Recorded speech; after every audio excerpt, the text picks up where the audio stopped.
This is emotion art. Emotion because we're literally made of emotions, and art because everything we do wants to be art. Emotion art. I'm having a lot of fun recording, editing, and releasing conversations I have with people, but I have no idea what I'm doing. I'm working on that. Most of the recording I do is on a PodTrack P4 hub I have 4 mics for it, usually use 2. I'm looking forward to having bigger conversations. I don't know what that looks like yet, but it's going to be fun. I also got a Bluetooth adapter for it so that I can add in a phone call. I haven't done that yet, so I'm still not sure exactly how it works, but I'm getting closer. I use Ferrite to edit. It's real easy because it's just an iPad and an Apple Pencil. Learn 3 or 4 gestures and you can cut and splice so easily. And then Adobe Podcast is in beta, but I can upload the file and they run it through a voice cleanup AI tool. And it's saved a couple of really bad recordings for me so far. And then I upload to rss.com. Then they send out a feed to all the major platforms. A couple I have to connect manually, but rss.com makes it so easy, and it's like $15 a month or something. It's not bad. And they also create a video so I can upload it to YouTube. I just started doing that, and I want to start getting video content as well, recording with video. But right now I'm recording in the corner of a bedroom, so I don't have a lot of space. We'll see what happens. This is a conversation I had with Jesse. Jesse has only more recently entered my life in the past couple years, and now he and my sister are getting married. I've only just started getting to know him, but I really like him so far. So I'm excited to see where this journey goes. All right, let's go find out what it feels like to be Jesse. I was raised in a small town in southeast Oregon. It's got like 3,500 people, Lakeview, which is a very rough town, oddly enough. They had the state police, sheriffs, and city cops, all headquartered there. Lake County is the biggest county in Oregon, but population is probably less than 100,000. So the biggest store was Safeway. There was no fast food or anything like that, and it was real right-leaning. It was definitely a rough town where parents, everybody would encourage you to just fight and, settle your differences like that. I remember coming home from school a couple times, and both my older brothers were, they weren't very confrontational, so they would run if somebody would threaten them. So they ran home, and my mom saw them running and asked what they were doing. They're like, "Oh, so-and-so's after us because they want to beat us up." And my mom would make them stand out there and fight. Like, that's what you did. Wow. So, I mean, I was... I can't imagine. I've never been in a fight in my life. I can't imagine my parents forcing me to remain in a situation where it was inevitably a physical altercation. Yeah, so everything ends in a fight. Wow. It's just a real big part of the culture. So, and my dad was known for the one that nobody wanted to fight. So he had a reputation, and he was hell-bent on at least one of us upholding that. I was like 12, 13. We would do like family reunions and big parties and stuff at the house, and my dad would always inevitably get drunk and start throwing down $400 or $500 that his youngest could beat anybody's oldest.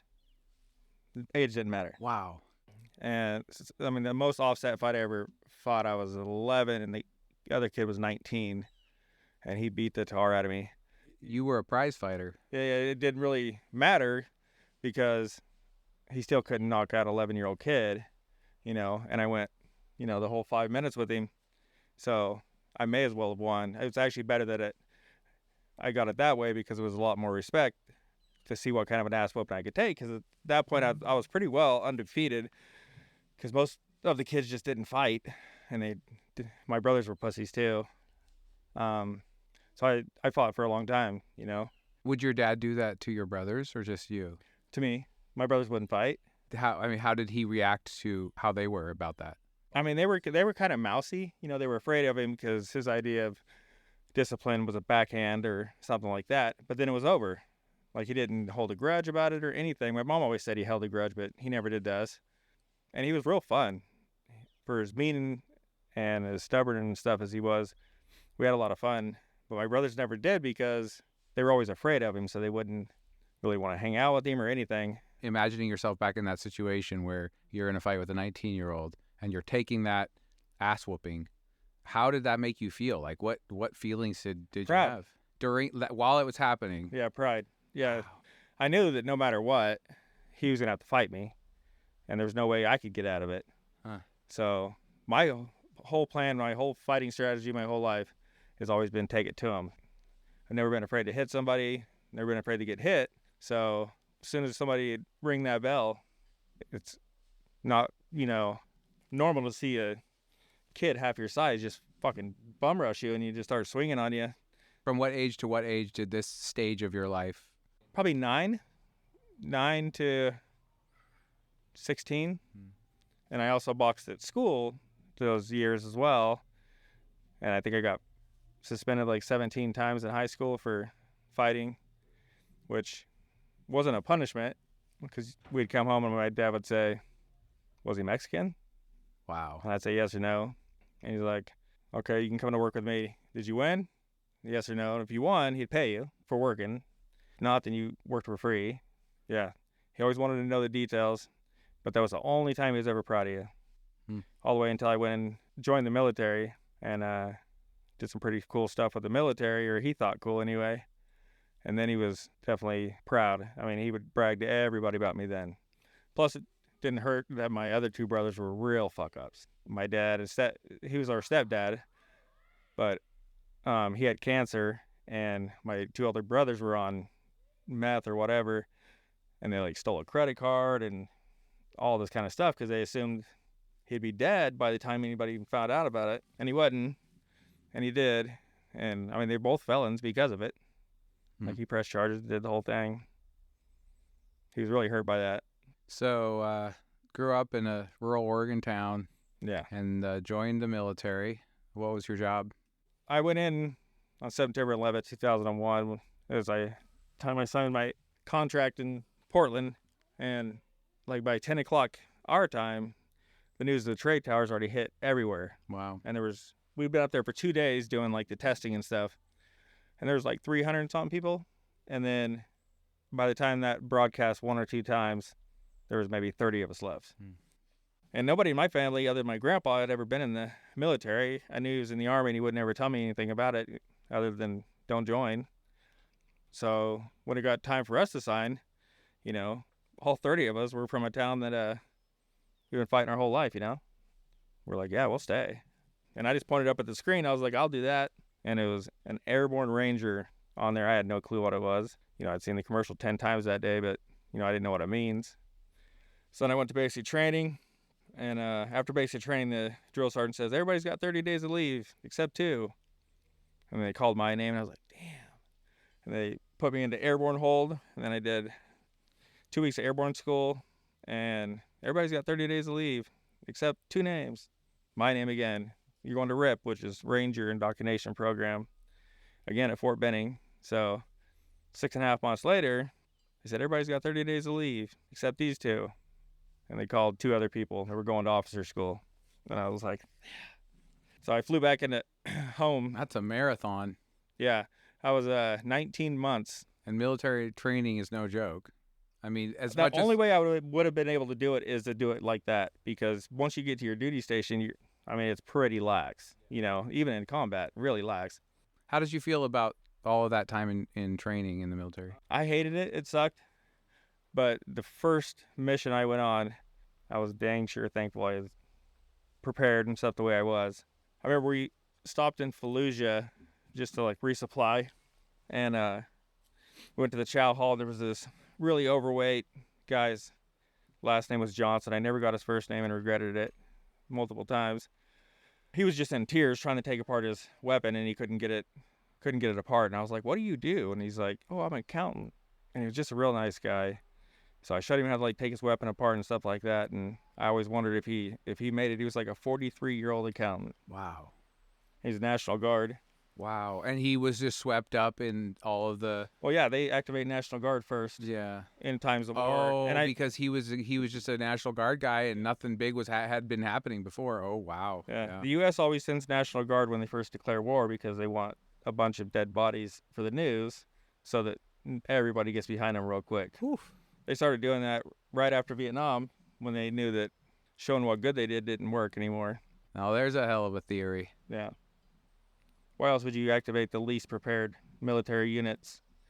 I couldn't answer that. Why wouldn't you show force and send good ones? Hey, it's as good a theory as I've ever heard. Yeah. And then I did 32 more combat missions. And then the 33rd one, our helicopter got shot down in Afghanistan. With you in it, I'm assuming. Yeah. Wow. What were you feeling in that moment? Relief. Yeah, relief. What was it about? Kind of thought it was about paying for what we had done, you know. They didn't send us when they wanted somebody brought back. They would send Rangers and Marine Recon when they didn't want anything alive and like quietly. I mean, life expectancy in Afghanistan at the time for a U.S. soldier was 13 seconds. Is that how you saw yourself, as one of those people who goes in to quietly and efficiently dispatch? Yeah. And so when you got hit, your initial feeling was relief that it's over? Is that what I'm hearing?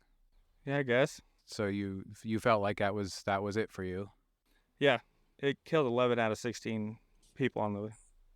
There was one other one in a coma that died later, but it just about got everybody. We were pinned down for about 13 hours because the U.S. denied responsibility because we were 3 months before we moved into Afghanistan. But we were 260 miles across the border. So they said, oh, it can't be U.S. So we sat there for 13 hours. They told everybody to stand down, and a Marine recon team came and got us against orders. They thought they were just coming to get the bodies, you know, and they threw us all on there on like a big Huey helicopter. And there was a private or something right in front of me, and every time the red light would blink, I would try to blink my eyes to get his attention. I finally did, and he threw like 2 bodies that were laying on top of me off, and then started giving me CPR. And I had crushed ribs, punctured lung, something like 22 fractures. And I couldn't say anything because my lung was punctured, and then finally blood just shot out my mouth and nose, and then he stopped. But they flew me to Bamberg, Germany, where I stayed for about 3.5 months, where they pretty much thought I was going to die. For the first like 3 or 4 days, they would just kind of walk by and look in there. They seemed more and more surprised every day that I was there. After about 2 weeks there, they brought me a phone, and I called my house probably 30 times, and every time my mom picked up the phone. And I couldn't tell her. Finally, my dad picked up the phone, and I talked to him, and I told him that I probably wouldn't make it. And out of all the people, he was the only person that like never talked to me like I was dying.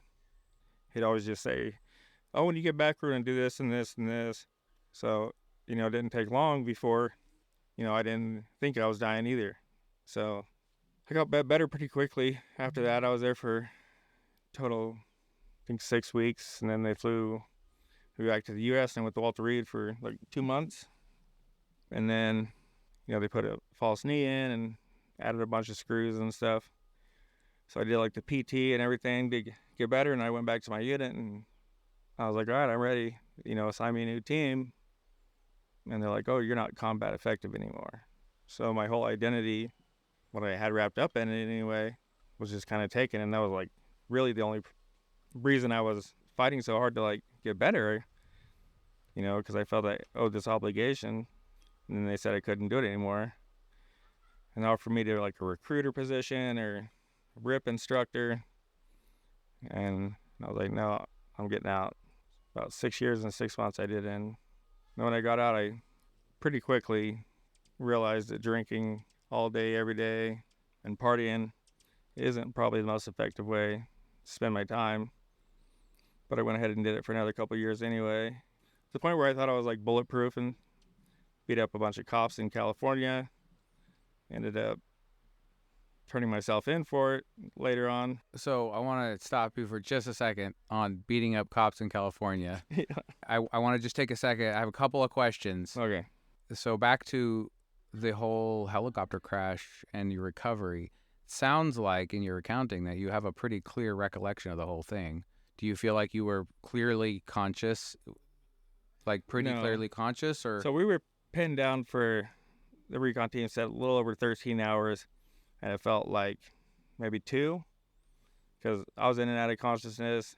The other guy that's still around, he was pretty much unconscious the whole time. When you first crashed, I'm assuming that you were rendered unconscious during the crash. I think so. I remember kind of tumbling through the air, and then we slammed. So you remember the impact. Yeah, but it didn't feel like we slammed real hard, and we kind of just planed out. But I think we hit slam 5 times, and then I just was awake for one of them because it was pretty mangled. When you first became fully conscious after the impact and became aware of your surroundings and who you were, Mhm. what feelings were you having at that point? Well, it was pinned on its side, so in a 90-degree angle, and everybody's kind of piled up there, and it quickly just turned into a pretty massive pool of blood that you're sitting in. And then every few seconds, we're getting shot at still by the kids that shot us down, that worked for the militia and the Al-Qaeda. So every time I would wake up, I would always shoot a couple rounds because they were essentially just waiting for us to die so that they could go in there, take our weapons, all of our stuff, and then they'll also collect a bounty to the Al-Qaeda. But they're all kids and 11 to 17 that do it. They just sit on top of these little sand mounds, cell phones and RPGs and stuff. So how did that feel for you when you would come to in that situation? What are you feeling? Or is there space for it? There was no panicking. I knew I'd fight to the end, but I also didn't think I was dying. So when you did think that you were dying, you felt a feeling of Relief. now when you come to and you think you're not dying, is there any sensation? Is there any feeling around that? Not really. I just started fighting. Just survival mode. No. And then another thing I was curious about is when you went back, it sounded like you were ready to step back into it. Yeah. I mean, I assume that's what, it takes $3 million to train a ranger. I assume that's what I would be doing Why? because that's what I was doing. Was it what you wanted to do? I think it was what I needed to do. Needed as in it was an obligation, you felt responsible to do it? Yeah. It was because of the amount of money that was put into your training? No, because I think it was the first thing that made my dad proud. Oh. And he really helped me get better. When he died, we had a really good relationship. I think he did the best he could. He took a hell of an obligation on 3 kids, little ones too. God, I was 1 when he already had all his kids grown. They were about the same age as my mom, some older. And he was just a really rough person. And he was feared by most of the people, respected by most of them. He was on the boards of a lot of different things because he was opinionated and he always thought everybody was doing something wrong. So, Okay, thanks for being patient with the regression. Back to you beating up cops in California. yeah, so I went wild for a couple of years in California. Right when I first got out, I was at home and I was at a party at a friend's house. And he's like, "Oh, this is my brother." And I was talking to him and he said, "Oh, I got to go to SF tonight. Another 7 hours by myself." And I was like, "Well, hell, I'll go with you." I didn't have anything. And I just took off with him. And we got to San Francisco. And I didn't realize SF meant in San Francisco. Where did you think you were going? SF. I didn't even know what it even meant. I never even put 2 and 2 together until I saw San Francisco. You just heard "let's go" and you're like, Yeah, okay, I don't have anything else to do. Yeah, I mean, I was real in the little town. Felt really, really small after I got back. Right. Oh, I can imagine. When you got home, how was that experience? Yeah, everybody definitely was proud and all that. But they also, I mean, I was wild. I was drinking a 5th of Wild Turkey 101 a day. You wore out the reception pretty quick? Yeah. I smashed a guy's head through a wall at a restaurant day 2 of being back because he thanked me for my service or something like that. And he said, "Too bad you were in the Army," or something like that. I think. I don't know if he even said it. I just slammed his head through the wall. And that's when I was like, yeah, the cops are definitely going to kill me here. And then that night I left. Went out to California for like 2.5 years and did a lot of the same stuff. Like started a legitimate business when I got there, and it's hard to do that when you're drinking and drunk every single day. How old were you at this point? 26? 26. Yeah. How old were you when you got out of the military? 24. Okay. 25. No, 24. Yeah. And then how long were you in San Francisco? Like 2.5 years. I left when I was like 29. And then I moved, I went to rehab in Oregon from there. And there's lots of other stories mixed into that, but that brought me back to Oregon. And then I spent a couple years in Bend right after that, where I found out I have a kid in California. So like 2 weeks before her 3rd birthday, I met my daughter, who I did not know I had. And then I came back to Oregon with my girlfriend and her 2 kids, and had to explain to her how I would have to do everything in the world to be with my kid. I got to go down there, I got to do this, and this, And she didn't like that, but it wasn't really, I just told her I had to, And then when I moved back to California, I was there for like 2 weeks and realized that I'm going to have to turn myself in because, I just ran from all the trouble I was in. I didn't know that they knew about the beating up the cops thing. I just thought it was for like under the influence, a few assaults, stuff like that. Just failures to appear, basically. So you turned yourself in. Yeah.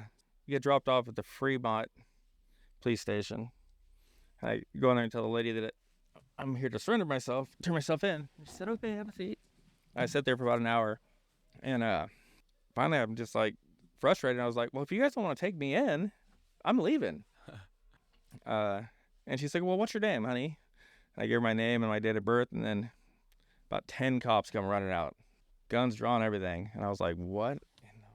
I've been sitting here for an hour. And they're really cool. I mean, when you think about they were arresting me for beating up cops, I still didn't know at this time. So then we're sitting back at this detective's thing, and he's like processing me and stuff. And I was like, what the hell did I do? And he's like, well, you got 13 felony warrants. And he didn't tell me what they were for. And I was like, and I'm thinking, California is a 3-strike state. Like, I had no clue what I did. I assumed I was going to be able to get out of it or something. They put me in Santa Rita jail, which I'm the wrong color to be there. The town I grew up in definitely helped me in there, because that's a constant fight in there as well. You became a prize fighter again. So after 38 days, the district attorney finally decided he wanted to see me, and they brought me to a room and sat me down, and he's like, Mr. Bryant, he's like, I just watched a video of you beating the hell out of a couple of my cops. And I was like, oh, fucking no. And he's like, you probably don't know this, but every cruiser for the last 5 years has had cameras that roll 24/7, 360 all the way around it. I was not aware of that.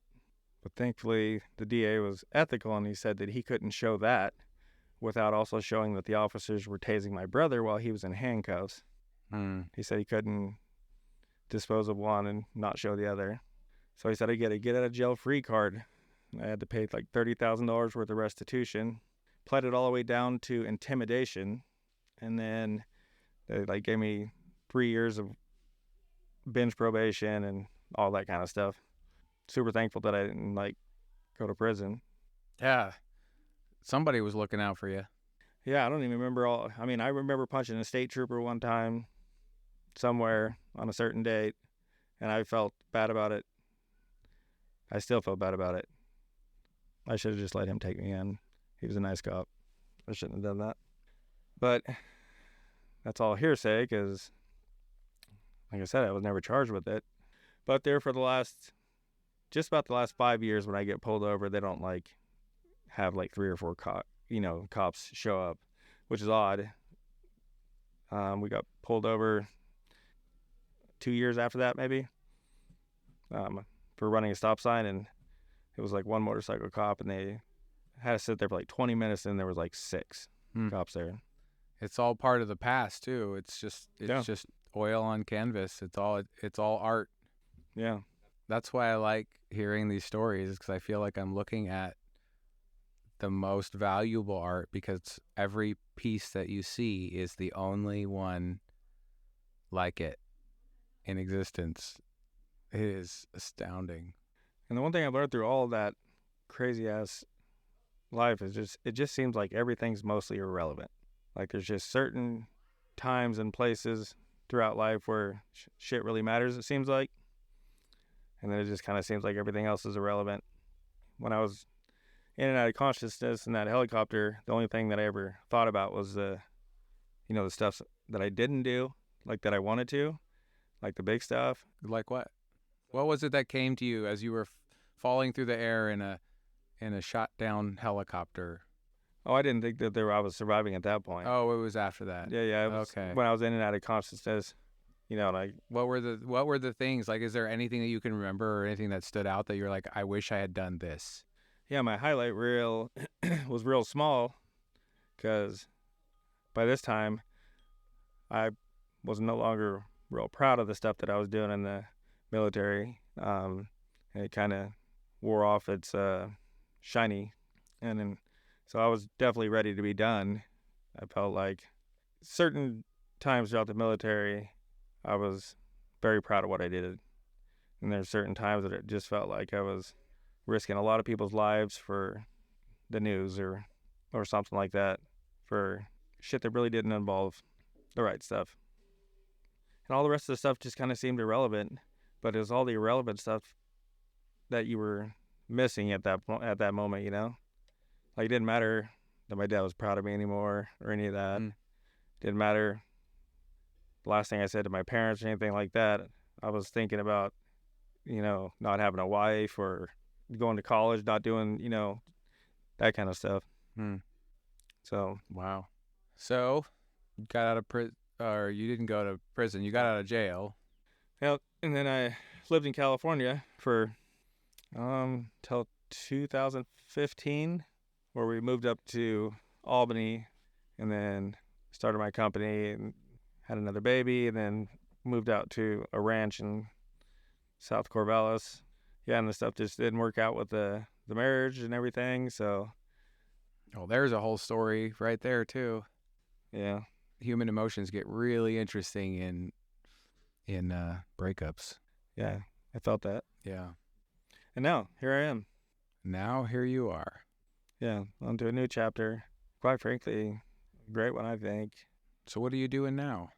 Still doing my company, but for the first time, like I'm actually like working on myself instead of just like the reflection of myself. That's been pretty awesome. What does that look like? What is the difference working on yourself versus working on the reflection of yourself? Or what does that mean to you? Well, the reflection of myself was easy because that is just what I let people see. The mask. Right. Of what I wanted my life to be or whatever, but it wasn't.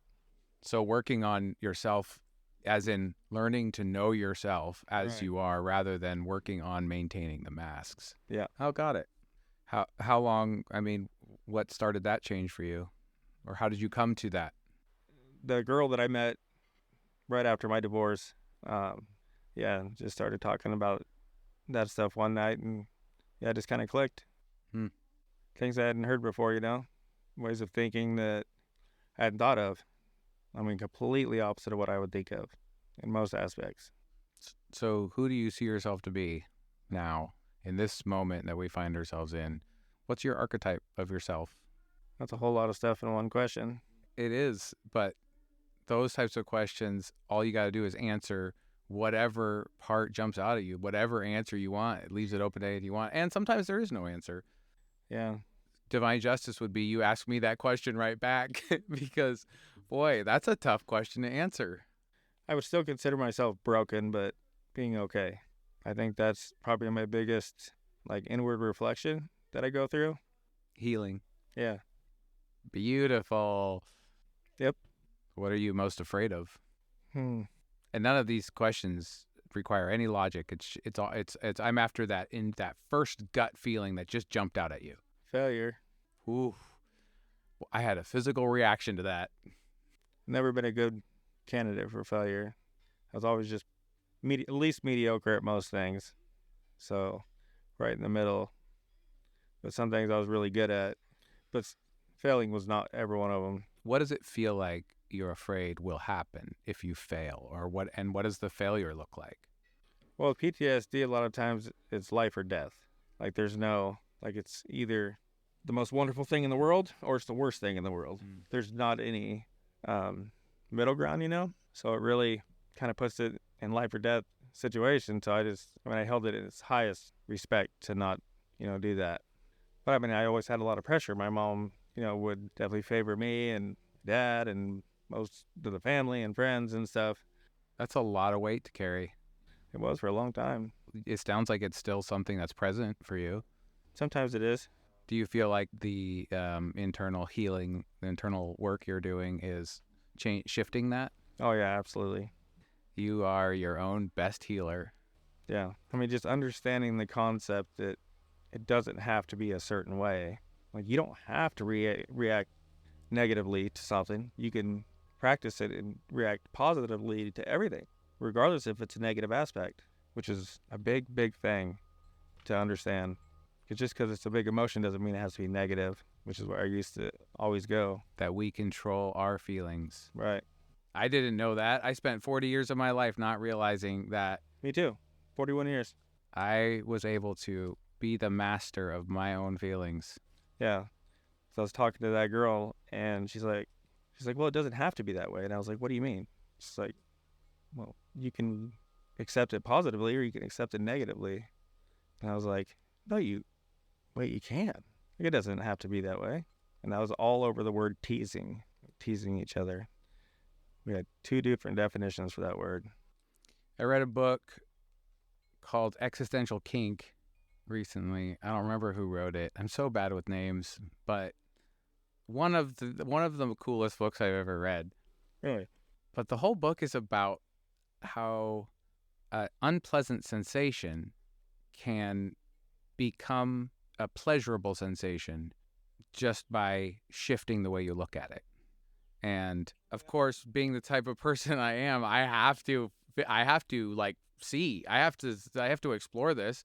And the most, for the past couple of years, I've been going through some incredibly intense emotional pain. So I had a lot of opportunity to just start playing with this concept. And I found that I'm able, like one of my favorite ones is the victim, that feeling of victimhood, like life's that not fair. Yeah. life's not fair. That person is so mean and is so thoughtless, and whatever the victim story is, whatever the story is that I don't have enough or I didn't, it's not fair. When I feel that feeling, I sink into it. It's like I crawl into it, and the feeling feels horrible when you're experiencing it as when I'm experiencing it the way that I've, with what I've learned that it feels like and what it means. But when I just look at it purely as the sensation, it's just an emotion. I'm not going to look at it as it feels like I'm a victim. It feels gross and sad and desperate. I'm just going to look at it as sensation, just pure sensation. So basically that means I'm not telling any of the stories about it. Right. I just let all the stories go and don't attach myself to them. I remind myself that they are not my stories. They're just my thoughts trying to process a painful feeling. Then I'm able to feel the feeling without all the stories. And the feeling is really cozy and warm. It feels like you're wrapped up in a blanket. It is an incredible feeling. And then, of course, the problem is when you feel really good and warm and cozy, it's hard to feel like a victim. And so then all the stories just disappear, and then the feeling disappears, and then you're just like, oh, it's so cool. It's just amazing how your brain will process different things. Like, I think that's why the microdosing and stuff is so effective with people. Is it's just a little added something that can help retrain their brain. Yeah. Because I think they say you can like train it in 21 days or something, but I feel like it makes you take yourself a little less seriously. Yeah. So then you're able to look at something from a different angle. At least you have the chance. Yeah. If you give yourself the option to like process it first before like having an emotion with it, then you can kind of decide what's appropriate instead of just reacting, Yeah. I mean, that's the whole point of like working on yourself, I think, is the retraining of the brain how you want it to be now. And then, also, God, it's nice to be able to fall asleep, Yeah. and not jump every time you close your eyes because you're getting shot. The huge one, because you don't even have to carry any of that around unless you want to. I wanted to for a long time. Made it every part of my identity. So who do you see yourself being 5 years from now? Not this. What's something that's different? I don't know. I need to get some white flowy pants, a white flowy shirt. That's gonna be my vibe in 5 years. Yeah. That sounds like freedom. Yeah.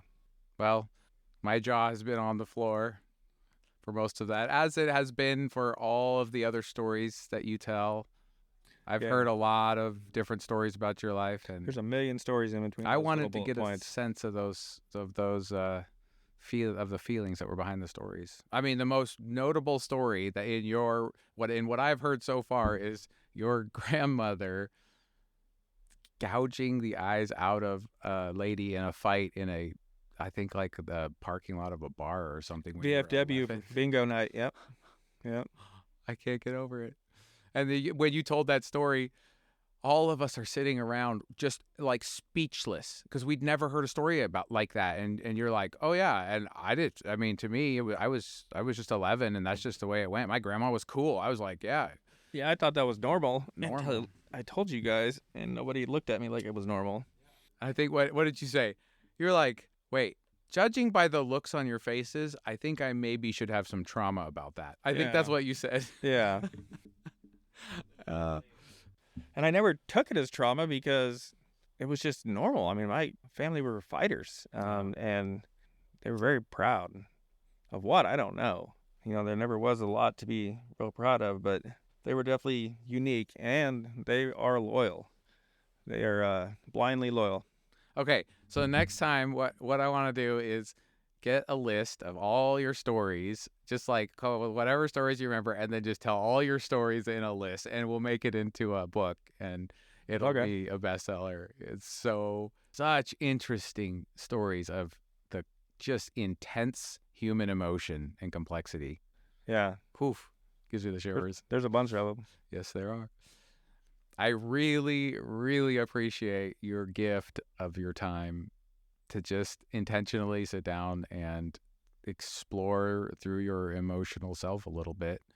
It's truly incredible to me, the mindset, the open-mindedness that you found of just being open to bettering yourself and looking at yourself from the outside with the story that you have. Like, talk about, I mean, you are breaking generational curses, like the things that our parents got from their parents of the whatever it is. Everyone's got it, and yours are kind of intense, but you're breaking them. And from everything I've ever seen from breaking generational curses, watch out, because that broken link starts to travel up and down the line, and siblings and parents and children and everybody, things just start to change. So it is truly magic, and it is magical to watch.